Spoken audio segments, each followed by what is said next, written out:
Pardon my appearance, because up until like 2 hours ago, I thought I was gonna be down for the count. I thought I was dying. I thought I had COVID. I thought I had the plague. I thought that this was the end. But the reality is that I either have a cold or the flu. Anyways, I just posted on my TikTok like a little mini book haul, but I ran out of time and I wanted it to be more of a sneak peek.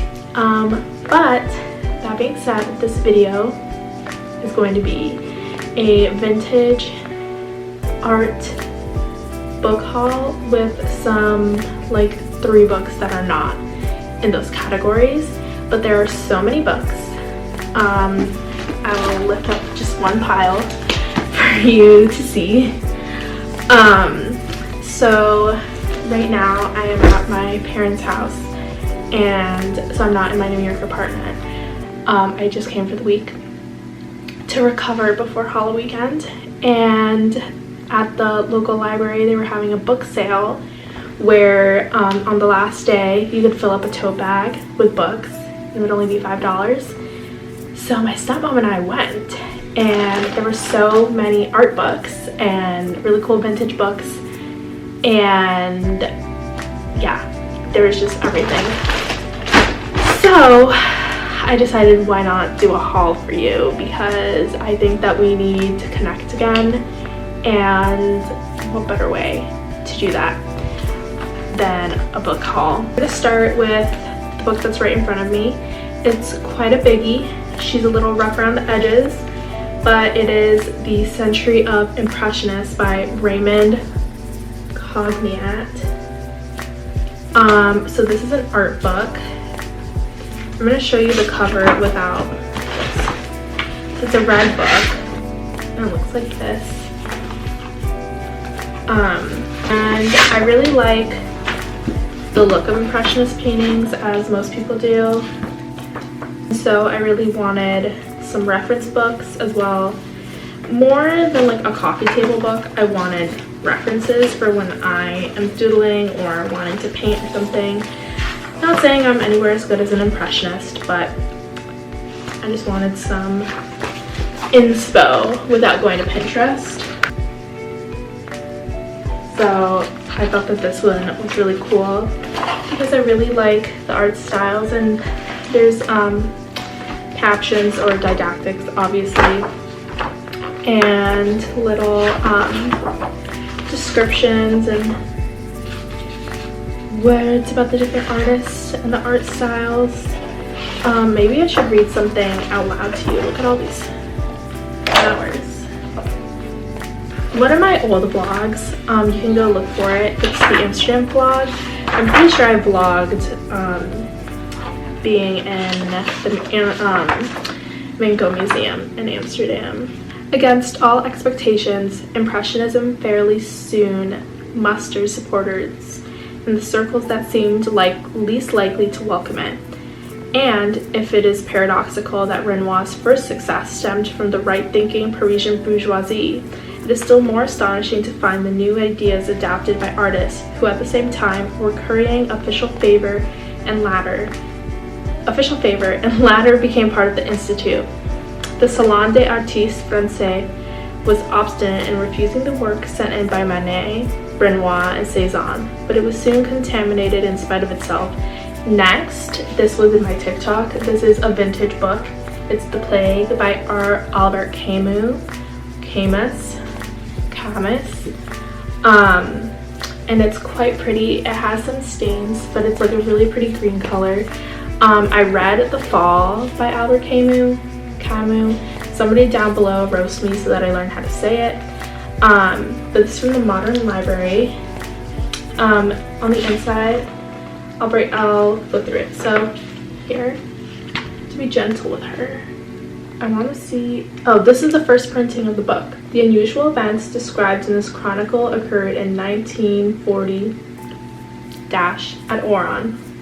Everyone agreed, considering their somewhat extraordinary character, they were out of place there. Next, what should I do next. I'll spice it up. I got this book at Home Goods. So this is one of my books that is not a part of my little vintage library haul. I actually got this at Home Goods.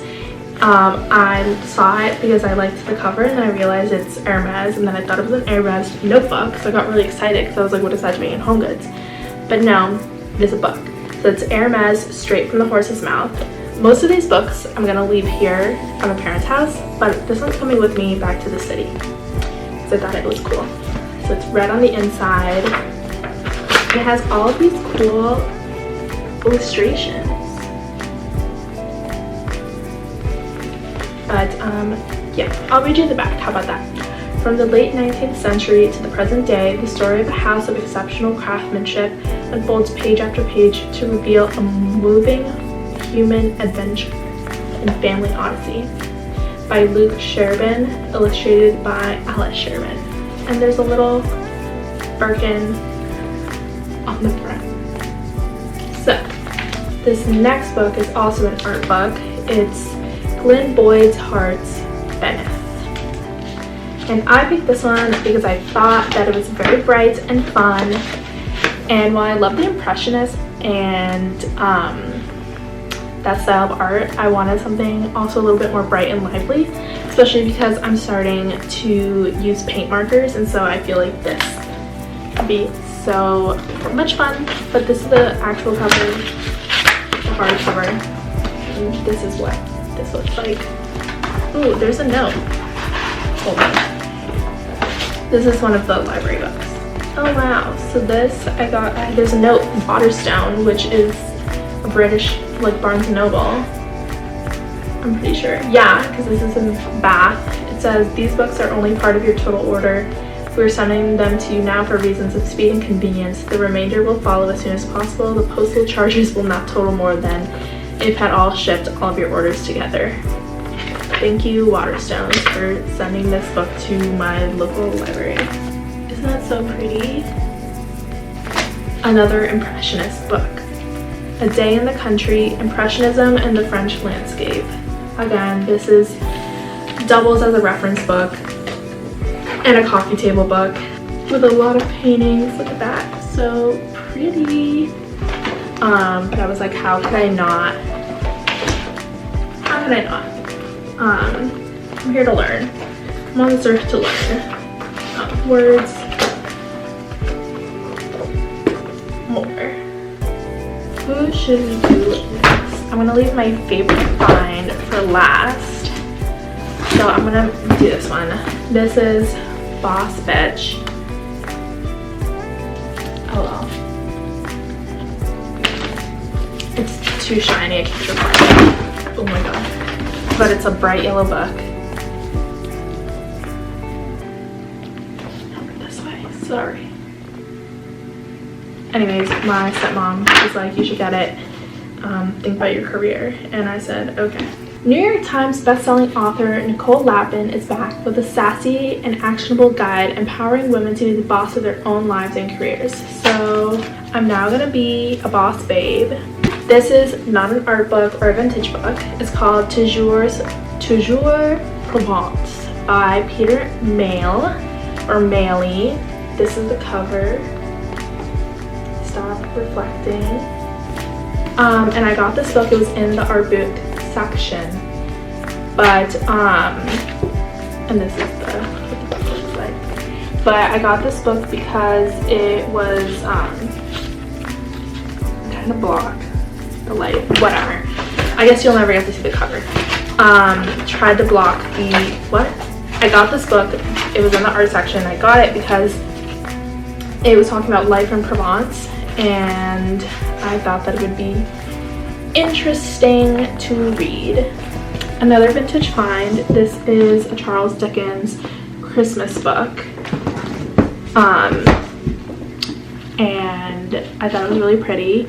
Again, green. It says Christmas Stories, Charles Dickens. I'm going to be very delicate with her, but this is the inside cover. I'm going to be very, very delicate.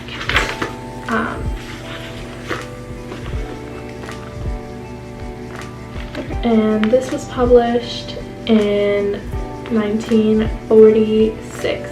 I also got this book. It's a giant coffee table book called Paris by John Russell. The cover and inside cover are so pretty. Let me show you. This is the cover. And this is the inside cover. Oops. I'm in my middle school Paris girl era, where everything is Eiffel Tower, I guess. But again, it has like a bunch of photographs. It's not just paintings, it's a lot of photography and a lot of text and words and all that. And why not, you know? So I'm excited to peruse through this book and just have a good old time. Next. This book, I got very excited when I saw it because in my major in college, we refer a lot to Hans Rosling, and in my internship in Uganda, we also referred a lot to Hans Rosling and his study. And I think I'll link it down below because I think it's super interesting, the data that they collect. But I've always wanted to buy his book, just never did. And it's Factfulness with Hans Rosling. It's the 10 reasons we're wrong about the world and why things are better than you think. His TED Talk is super interesting. This is the data, the World Health Chart, that is truly mind-blowing, but I think that everyone needs to look at this data chart. It's incredibly interesting for world health and population health and all of that, and how the world is actually getting better than we think it is. And it also has like different world income levels, population, etc. RIP Hans, but I will be reading this book, and maybe I'll do, because I don't think, unless you're like very interested in a book like this, most people wouldn't read it, but maybe I can like break down the big ideas and do that in a TikTok or a YouTube video, and just talk about it. But if you were in a class with me in college, you probably know about this guy in this book. So this is 4 Centuries of New England Homes, Windows on the Past. I got it mostly because I liked the cover, but also because it was just cool inside and had a bunch of really cool photos.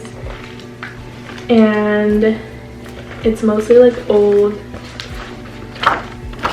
like interiors and things like that, which I really like and I enjoy looking at, and I wanted to read more.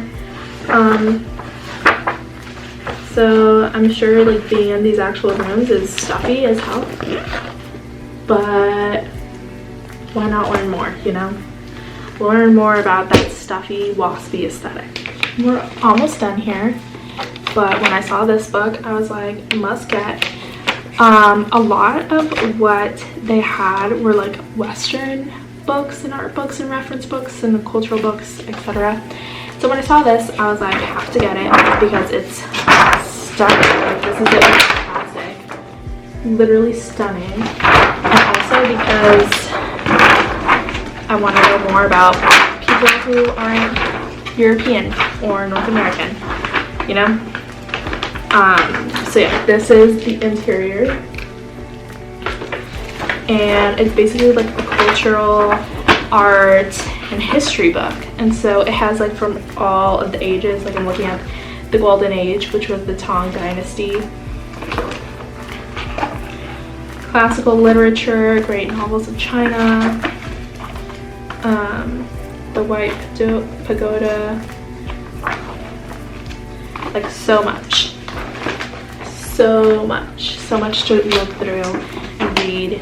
And yeah, so I thought it was a super interesting find, and I'm glad that I got it because, like I said, it's a beautiful book, and I'm excited to dig in and read it bit by bit. Now we have Renoir, again with the Impressionists. This is by William Gaunt. Let's see what the hardcover looks like. I think it's a white cover. Renoir's name is in gold. So it's just like a book, I think, of his works. Oh, it's in French. What? The whole book is in French. I didn't realize that. Okay, well, I'm gonna back on my Duolingo. But there's like paintings, and I think this would be a good reference book, and I guess a good language practice book. So a very important find. Okay, so my second to last find are these newspapers from New England from 1910, and I think I'm gonna use some of them and frame them as artwork in my room, but especially like the trees, and do like a triptych. And I think it'll be really nice. I don't want to flip through them because I don't want to rip them, but I thought that it was a really fun find. And last but not least is my favorite find of all. It's the Sheriff book. And this is probably some of my favorite art, and the book itself is so pretty inside. It's adorable, and it has so much, literally so much. I might do a whole video where we just go through this, but look at how stunning this is. Look how stunning this is. So yeah, I was so excited when I found this, and I'm just really excited. It's called Sheriff's Angels of Love by Alexander Nagel. And I was really excited about this. So, those are all my books. I hope that you guys liked this video and enjoyed my little book haul, even though it was not very little. Let me know if you like videos like this, and I will try to do more little hauls like this. I think that they're fun, so let me know if you think that they're fun. So yeah, until the next video, bye. Wish me luck, health, and wealth, because I'm still sick.